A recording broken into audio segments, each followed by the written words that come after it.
తెలంగాణ ప్రజలకు నమస్కారం. అసలు తెలంగాణలో రెవెన్యూ శాఖ అవసరమే లేదు. తెలంగాణలో రెవెన్యూ శాఖను తొలగించాలి. అసలు మన తెలంగాణ హైకోర్టు ఒక అడుగు ముందుకేసి నిన్నటి దినాన ఒక కేసులో మరి రెవెన్యూ శాఖను తొలగిస్తే తప్ప దేశం బాగుపడది అని చెప్పి ఒక తీవ్రమైన స్టేట్మెంట్ నిన్న హైకోర్టు ఇవ్వడం జరిగింది. అంటే రెవెన్యూ మంత్రి స్టేట్మెంట్ వింటే రెవెన్యూ మంత్రి వెంటనే రాజీనామా చేయాలి. ముఖ్యమంత్రి రేవంత్ రెడ్డి గారు కూడా ఒక్క నిమిషం కూడా కుర్చీలో కూర్చోనికి వీల్లేదు. నిజంగా వాళ్ళకు ఎథిక్స్ అనేది మారల్స్ ఉంటే వాళ్ళకు ఉండనికే వీల్లేదు. హైకోర్టులో జరిగినటువంటి స్టేట్మెంట్ నేను వీడియోలో చూపించద్దు కాబట్టి ఖచ్చితంగా ఇలా మీరు ఫాలో అయ్యేటోళ్ళు మీరు తెలుసుకోండి. ఇలాంటి వ్యాఖ్యలు బాజాప్తా హైకోర్టులో వచ్చినటువంటి స్టేట్మెంట్. మరి దేనికోసం వచ్చింది అని అంటే ఈరోజు తెలంగాణలో చాలా దగ్గర చెరువులు అంటే క్రమబద్ధీకరిస్తుండ్రు. లేకుంటే ముఖ్యంగా హైదరాబాద్ పరిసర ప్రాంతాల్లోనైతే మరి హైడ్రా పేరుతోని చెరువుల మరి ఏది ఎఫ్టీఎల్లో కట్టినా కానీ బఫర్ జోన్లో కట్టినా కానీ చెరువులో కట్టినా కానీ అవన్నీ ఇండ్లు కానీ బిల్డింగ్లు కానీ అపార్ట్మెంట్లు కానీ తొలగిస్తున్నారు. వివిఐపీలే తప్ప అంటే టర్మ్స్ అండ్ కండిషన్స్ ఇంట్లో అందరు కట్టుకుంటే కాదు, ఒట్టి పేదవారు కట్టుకుంటేనే అవి కూలగొడతారు. అది ఒకవేళ ముఖ్యమంత్రి రేవంత్ రెడ్డి గారు అన్నైనా అది ముట్టుకోరు. స్వయాన రెవెన్యూ మంత్రి గారు ఏమని ఉన్నా ఆయన కూడా ముట్టుకోరు. ఈరోజు రాఘవ కన్స్ట్రక్షన్ బాజాప్తా ఈరోజు చెరువుల కడుతూ ఉన్నారు, దాన్ని ముట్టుకోరు. కాబట్టి ఇవేవి కూడా ముట్టుకోరు. మరి వేటిని ముట్టుకుంటారు? ఈరోజు పేదోళ్ళే గరీబోళ్ళే మాత్రమే ముట్టుకుంటారు.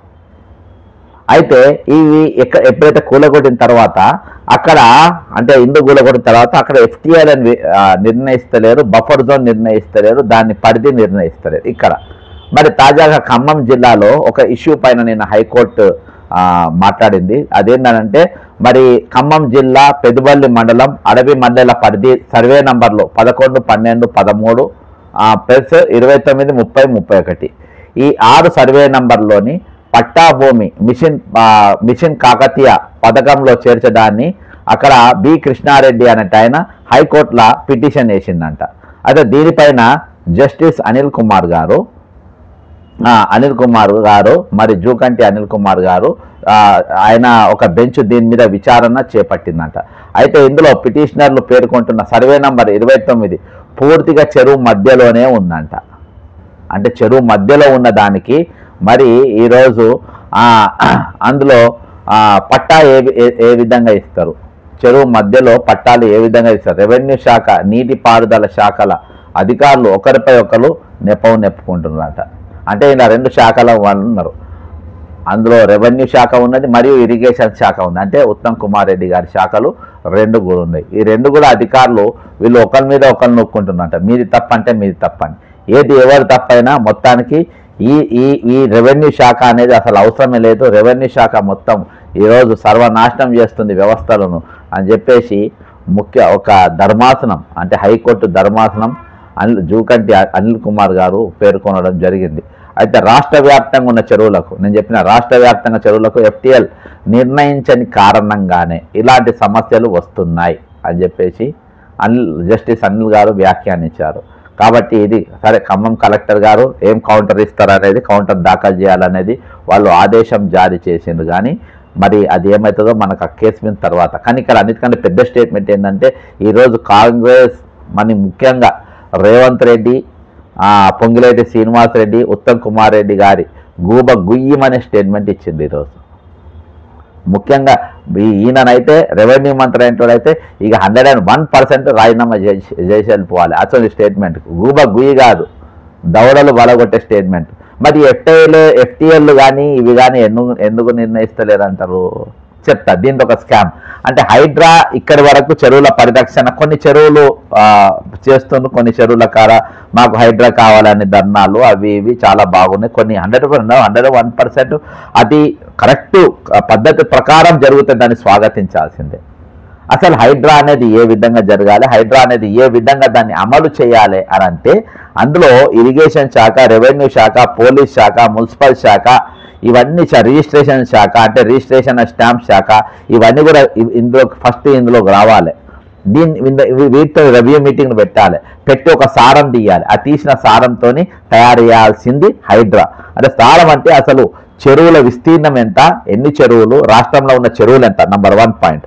నంబర్ 2 పాయింట్, చెరువుల యొక్క విస్తీర్ణం ఎంత, నంబర్ 2.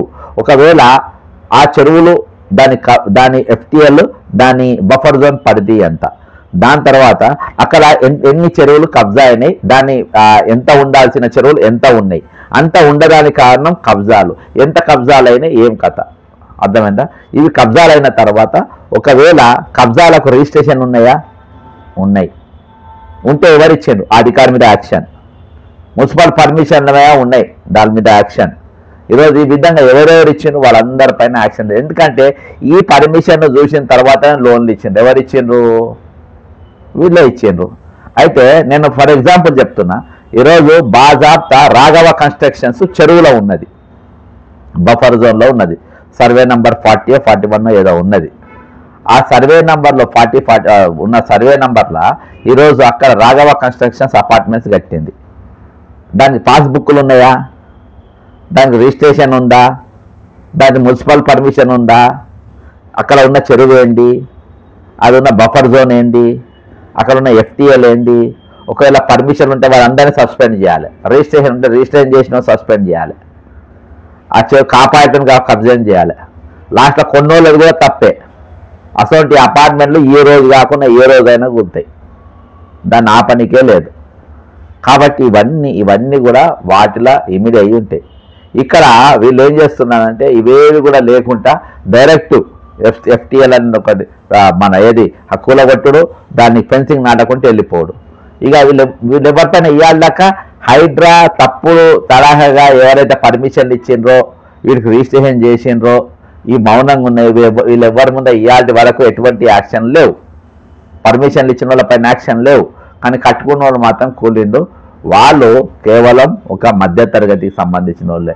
ఈరోజు కూలిపోయిన ఇండ్లకు ఇలాంటి తప్పులు చేయబట్టి వీళ్ళ తప్పిదాల వల్ల ఈరోజు కూలిపోయిన ఇండ్లకు వాళ్ళు మరి ఏది మన EMIలు కడతా ఉన్నారు. కిరాయిన్ల చిన్న చిన్న రూమ్లో వాళ్ళు బ్యాంకు రూపారు కదా, 40 సంతకాలు తీసుకుంటారు. నువ్వు చచ్చిపోయినా కానీ నీ దగ్గర డబ్బులు వసూలు చేస్తారు.